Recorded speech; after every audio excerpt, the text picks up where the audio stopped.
Öğrenciler, bugün yine 8. sınıf için matematik dersi şerh ediyoruz. Bugünün dersi geometrik bizde var. Silindir var, bir de top. Silindir, top. Silindirde alan alırız, bir de hacim alırız. Topta da yine alan, bir de hacim. Ama silindir ve top öğrenmek için olur. Öndeki derslerde birkaç ders almışız. Onlar yadımıza gelsin. O da kim? Daire. Yadınıza gelsin. Önceki sınıflarda daire almışsın. Dairede alan var idi. Bir de çevre var idi. Alan eşit idi. Pay R kare, yani yarıçap kare. Çevre eşit idi. 2 pay R. Bu dairede vaktinde almışsınız. Şimdi ihtiyacımız olur. Burada ihtiyacımız olur. Silindirde alan eşittir niye? Alan eşittir taban çevresi çarpı yükseklik artı 2 çarpı tabanın alanı. Bak. Alan eşittir zaten yen alanı. Artı 2 çarpı taban alanı. Yen alanı eder tabanın çevresi çarpı yükseklik. Ve 2 çarpı taban alanı, zaten alan taban dairedir. Daire alanıdır. Bu da vaktinde almışık pay r kare. Bak. Pay r kare. Bu ki bunundur zaten. Yen alanı dedik eder taban çevresi. Taban dairedir. Çevresi orada yazmışık. 2 pay r. Bak. 2 pay r. R yani yarıçap. Çarpı h. H yükseklik. Artı 2 pay r kare. Bu kural silindirin alanıdır. Yani benden silindirin alanı isterse olur, bu kural ezberlenmiş de olsun. Bu kuralı yazın ve soru içinde yarıçap var. Bulun, yazın ve bir de yükseklik var. Bunlar yerinde koyun. Bu pi sayısı siz bilirsiniz. Pi sayısı yerinde edebiliriz 22 bölü 7 koyak ya da 3.14 ya da hebele kalsın, ama biz olur bilelim ki pi sayısı burada yani 3.14. Koysak koymasak problem değil. Zaten biz yalnız bunu bilelim. Tamam, yani şimdi alan için olur ben bu kuralı ezberleyeyim. Alan eşittir 2 pi sayısı r yani yarıçap. Yazmışım bak. Çarpı h yükseklik. Artı 2 pi sayısı r kare yarıçap kare. Bu alana göre. Ama hacme göre hacim eşittir pi sayısı r kare, r yani yarıçap çarpı h yükseklik. Hacmin kuralı bu ve alanın kuralı bu. Alan isterse olur ben bu kuralı kullanayım. Hacim isterse olur ben bu kuralı kullanayım. Şimdi bu soruda bir silindirin yarıçapı 6 santimetre, yüksekliği 10 santimetre olan alanı kaçtır? Yani bizde bir silindir var. Bu silindirin yarıçap bana verip 6 santimetre, yükseklik bana verip 10 santimetre. Bana ne istiri? Alan istiri.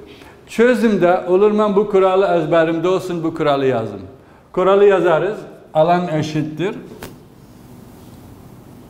2 pi sayısı r çarpı h artı 2 pi sayısı r kare. Bu kural. Kural yazdığımız zaman şimdi r yerinde rakamı koyarız, h yerinde rakamı koyarız. Bu kendisi gibi iner, pi sayısı kendisi gibi iner, çarpı r bana verip kaç? 6 santimetre koyarız, çarpı h bana verip 10 santimetre koyarız, artı 2 pi sayısı çarpı R 6 santimetre. 6 üstünde var kare, yani 6 üs 2. Şimdi bir şey kalmadı. Yalnız rakamlar birbirine çarpı etmek, sonuç bularız. Bak, alan eşittir 2 çarpı 6 12. 12 çarpı 10 120. Pi sayısı. Art. Çarpı var, arada kare var, us var. Önceden us'u yaparız. 6 us 2, yani 6 çarpı 6. 36 eder. 36 çarpı 2 72 eder.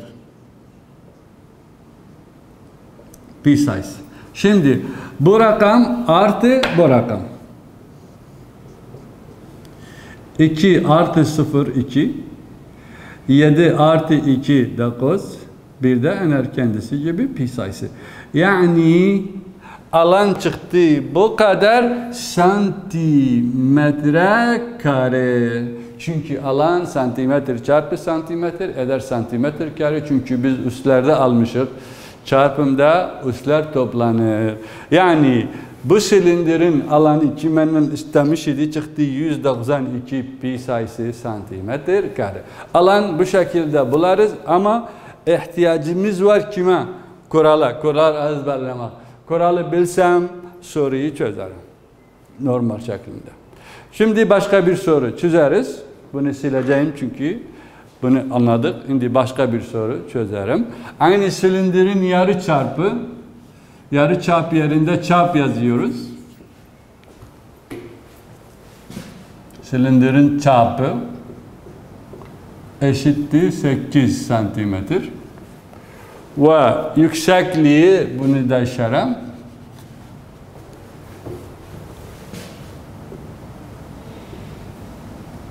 ...20 santimetre olan alanı kaçtır? Bunları olur silim.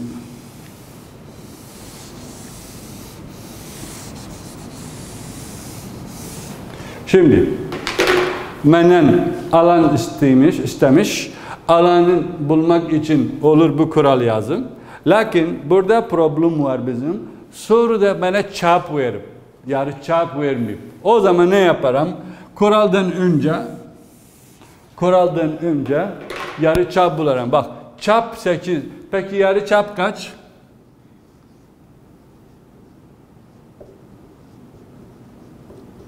Eşittir. Çarp bölü 2. Çarp bölü 2. Ve eşittir. Çarp bana verip 8 bölü 2. Ve eder kaç? 4. Yani silindirin yarı çarpı kaç eder? 4. Çünkü bende soruda, kuralda çarp yok. Yarı çarp var. Soruda çarp verip, dolayısıyla ben kendimi çarpı 2'ye bölürüm. Hatta yarı çarp bizim elimize gelsin. Şimdi kuralı yazarız. Alan eşittir 2 pi sayısı r çarpı h yükseklik artı 2 pi sayısı r kare.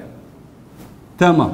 Alan eşittir 2 pi sayısı çarpı r 4 çarpı yükseklik 20 artı 2 pi sayısı çarpı r 4 kare. Alan eşittir 2 çarpı 4 8. 8 çarpı 20 160 pi sayısı artı ilişkere us sonra çarpı 4 us 2 16.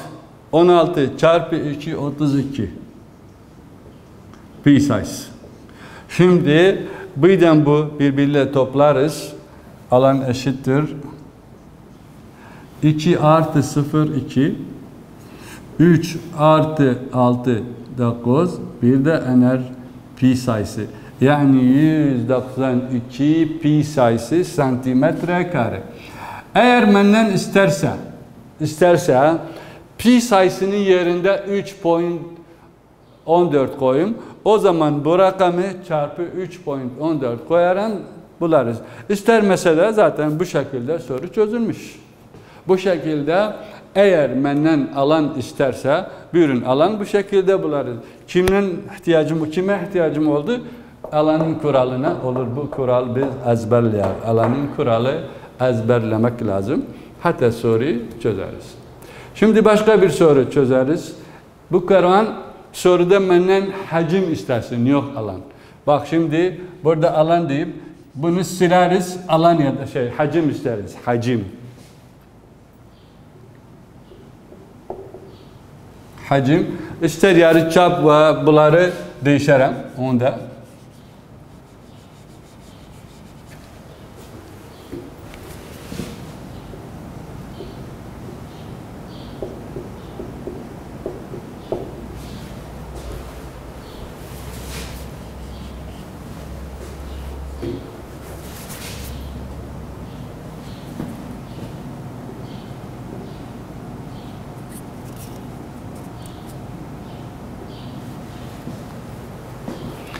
Silindirin yarı çarpı 3 santimetre ve yüksekliği 7 santimetre olan hacmi kaçtır?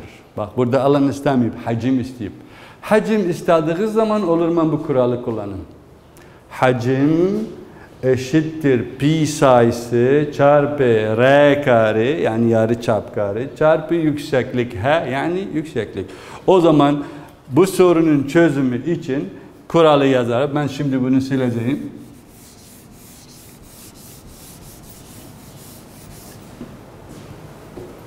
Hacmin kuralı yazarız.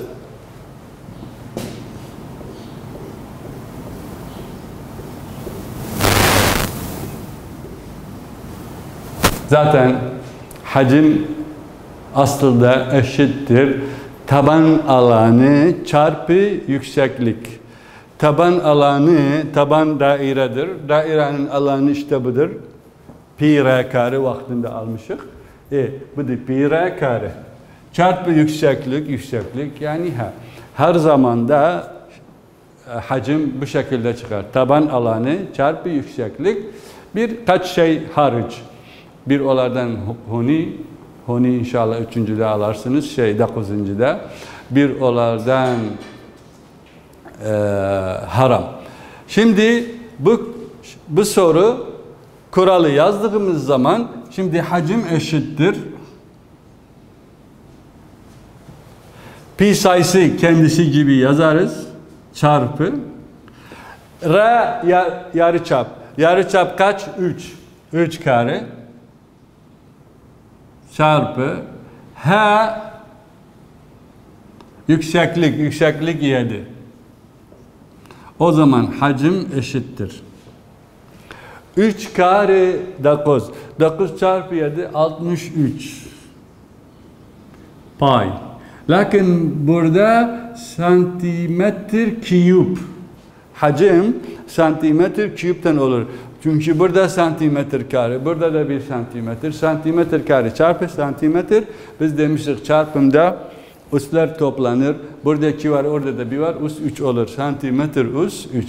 Bak alanda santimetre kareydi ama hacimde olur santimetre üs 3. Bakın arkadaşlar alan isterse bu kuralı kullanırız. Hacim isterse bu kuralı kullanırız. Bu silindire göre. Başka da silindirden başka bizde var top. Top yine alan var ve yine hacim var. Topun alanı eşittir 4 pi sayısı r kare. Çünkü top olur 4 daire. Bu 4'ü bırak. Pi r kare dairenin alanıdır. Topu kesersek olur 4 daire. Dairenin alanı pi r kare. O zaman çarpı 4 ile topun alanı çıkar. Yani topun alanı eder 4 pi sayısı r kare. Ama hacmi eder 4 pi sayısı bölü 3 yoksa 4 bölü 3 fark etmez. R küp, R üs 3. Alan bu, hacim bu. Benden alan isterse topun alanı bu kuralı kullanmak lazım. Benden topun hacmi isterse bu kuralı kullanmak lazım. Şimdi alan üstünden bir örnek ve hacim üstünden bir örnek alırız. Örneği yoksa soru fark etmez. Örneği topun yarıçapı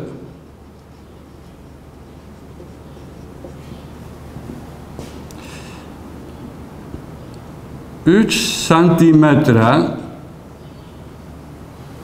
olan rakam 1 alanı, rakam 2 hacmi bulunuz. Yani bir soruda alan benden istemiş, bir de hacim istemiş. Olur zaten. Bunu sileceğim. Hatta yer olsun soruyu çözüm. Burada çözüm yaparız. İlişkili alan. Alan eşittir. Kural bu. 4 pi sayısı r kare.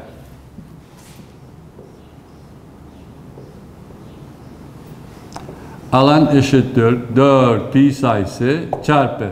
R mene verip yarı çarpı kaç? 3. Alan eşittir. Önceden us. 3 us 3. Us 3 us 2 9. 9 çarpı 4 36. Pi sayısı santimetre kare. Alan bu. Kuralı kullandık. 4 pi sayısı r kare. Pi sayısı yerinde verip 3'ü koyduk. Sonuç çıktı. İkinci şey benden hacim isteyip. Hacim zaten eşittir 4 pi sayısı bölü 3 çarpı r küp. Hacmin kuralı bu. Tamam, o zaman hacim eşittir 4 pi sayısı bölü 3 çarpı 3 küp. 3 küp. Önceden usi yaparız. Yani bu tekrar yazarım. Çarpı 3 küp, yani 3 çarpı 3 çarpı 3 eder 27. 3'ten gitsin 9 olur. 9 çarpı 4 yine 36 pi sayısı. Burada santimetre küp. Bak, bazı sorularda alanla hacim aynı çıktı. Ama şart değil her soruda alanla hacim aynı çıksa. Zaten farklıdır. Ama tesadüfen bu soru hem alan ve hem hacim aynı rakam çıktı. Aynı sonuç çıktı. Lakin burada santimetre kare, burada santimetre küp. Fark var santimetrede. Başka bir soru yazarım. Fakat bunu değiştirem.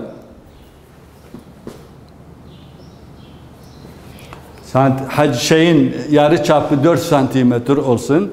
Yine alan istiri ve yine hacim istiri. Soruda alanın hacmi yazarım. Alanın hacmini yazdım. Bu kendisi gibi ener. Ama fakat R yani yarıçap. Yarıçap burada mene deyip kaç? 4. O zaman bu 3 yerinde 4 yazarız. 4 kare. O zaman 4 kare eder 16. 16 çarpı 4 eder 64. 64 pi sayısı santimetre kare. İkinci de hacim. Hacim kural aynı kural. 4 pi sayısı bölü 3 aynı kedisi gibi. Fakat bu değişir. Bu mene verip yarıçap soruda. Mene verip kaç? 4. O zaman 4 koyarız burada. Şimdi burada değişir rakam. 4 küp yani 4 çarpı 4 çarpı 4. Yapmayın 4 çarpı 3 eder 12. Çok hata bu. 4 küp yani 3 kervan kendisine çarpı olmuş. 4 çarpı 4 16 çarpı 4 64. Eşittir.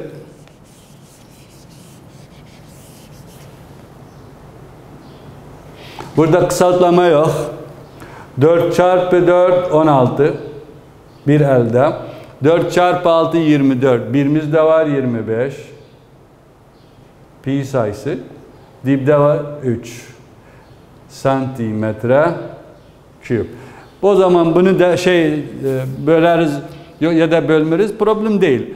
Yani bu şekilde hacim kuralı kullanarak hacim bularız, alan kuralı kullanarak alan bularız. Bu topta, silindirde de aynen. Lakin kurallar farklı. Silindir ile top arasında olur, ben kuralları ezberleyeyim, hatta edebilirim, soruları çözüm. Bu şekilde bugünün saatinin dersi bitti. Gelen dersin inşallah, gelen ders başka bir ders şerh ederiz.